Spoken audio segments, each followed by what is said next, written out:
Welcome back, everyone. In the second part of the Schoolwide Enrichment Model for Reading Framework video series, I'm going to talk about Phase 3 enrichment within the SEM-R. And so in Phase 3, this is where you develop and explore students' reading interests. So this phase is really driven by the students. It's very student-centered and should evolve out of students' interests. So this helps get students excited about reading and understanding what good readers do, and could link also to what professional writers do. So during SEM-R Phase 3, students can engage in independent projects that they self-select, or perhaps you have a small group of students with a common interest related to reading, or you might have your whole entire class get involved in doing some kind of enrichment project.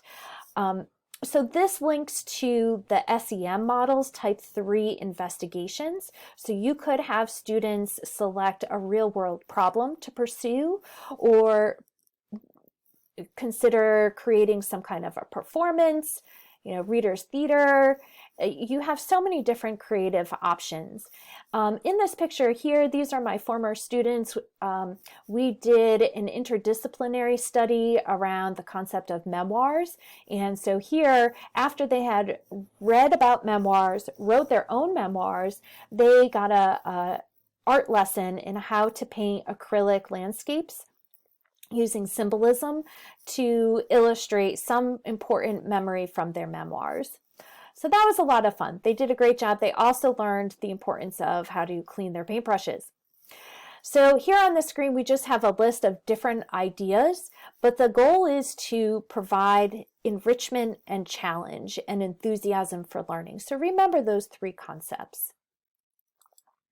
Here's an actual example of a student who completed a Phase 3 enrichment project.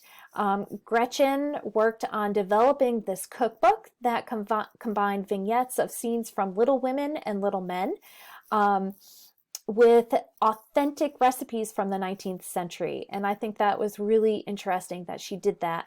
So cooking was her interest. It was her passion and her hobby. And so she had a deep fascination with it that led to producing something tangible. So she created this book, and it was published by the Little Brown Company.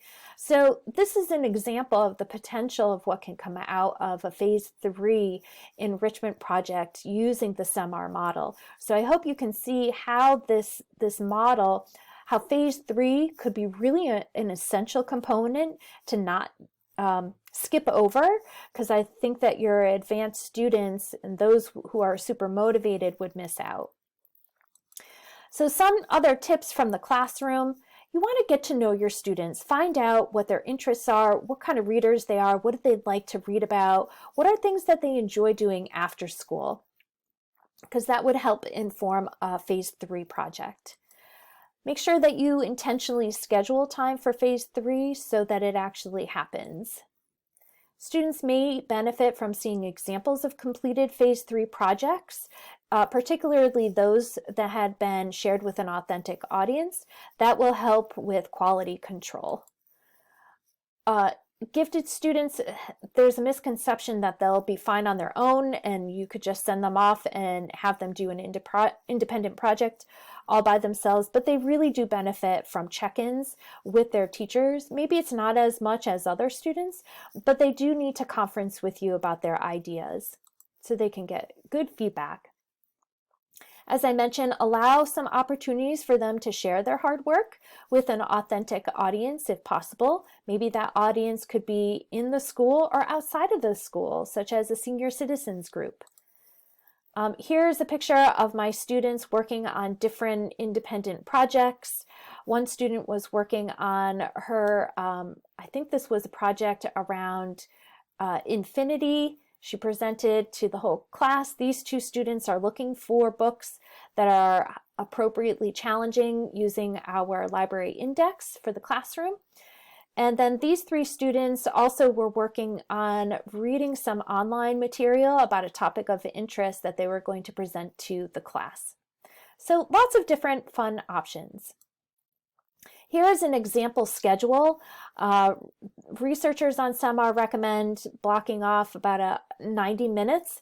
So I did about 1 to 1.5 hours each day with my students. And as you can see, I always started with some kind of a book hook, Monday through Thursday.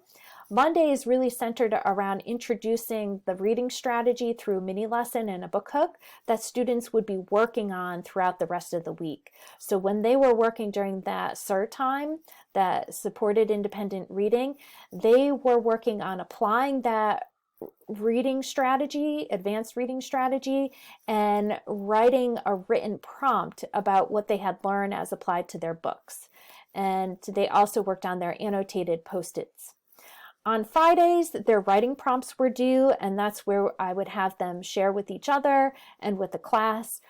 Usually the next week after I had graded them, I would have someone who did a really exemplary job share with the whole class, and we would talk about why it was exemplary. And I found that that helped improve the students' writing. Every day I would conference with at least 5 students. And do quick check-ins with the students as needed who were working independently after I finished conferencing. And then on Fridays, we would have a whole group discussions, enrichment-based debates, literature circles, that kind of thing, or student-independent Phase 3 projects. If you would like to learn more using some resources that I developed, they are located in a Google Drive folder. Here's the link. You could go to that link and see if you have any questions for me. Oftentimes questions center around these 5 areas of assessment: identifying students' interests, how do we manage their behavior, get them to self-regulate, how do we link curriculum objectives, and how do we find appropriately challenging reading materials. So in the link that I shared here, you'll find some information as well as a link to the UConn website where you'll find more reading materials to dive into some of these questions. Well, thank you everyone for watching this short introductory lesson about the school-wide enrichment model for reading. If you have any questions, please let me know. My email is on this screen, and then there also is a link to our graduate certificate in AIG program if you are interested in earning your license to work with these students. All right, thanks everyone, and have a great day.